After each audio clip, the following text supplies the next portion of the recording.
আজি দেৱীয়ে পৃথিৱীলৈ আগমন কৰিব। আগমন কৰি তেওঁ আজিৰ পৰা বিল্ল গছত তেওঁ উপবিষ্ট হ'ব।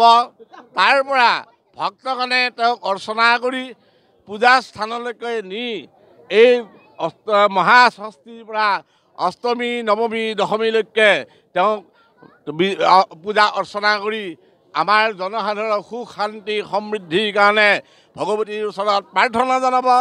আৰু ভগৱতীয়ে আমাক আশীৰ্বাদ কৰি আমাৰ ৰাইজসকলৰ সকলোৰে সুখ শান্তি সকলোৰে সমৃদ্ধি বৃদ্ধি কৰি তেওঁ আশীৰ্বাদ দি এই ধৰাৰ পৰা আকৌ তেওঁ স্বৰ্গলৈকে গমন কৰিব।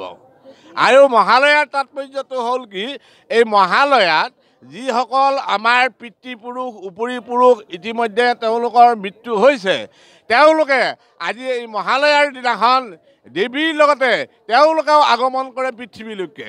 আৰু যেতিয়া তেওঁলোকে পৃথিৱীলৈকে আগমন কৰে তেতিয়া তেওঁলোকক আমাৰ যিবিলাক বংশধৰসকল আছে তেওঁবিলাকে যেতিয়া তেওঁলোকৰ নাম গোত্ৰ ধৰি পেলাই ইয়াতে তিল কুহ দান কৰে, তেতিয়া সেই মৃতকবিলাকে আমাৰ এই পূৰ্ব যিখিনি আমাৰ বংশধৰ আছে বংশধৰসকলক আশীৰ্বাদ কৰি তেওঁলোক আকৌ ভগৱতীৰ লগত গুচি যায়।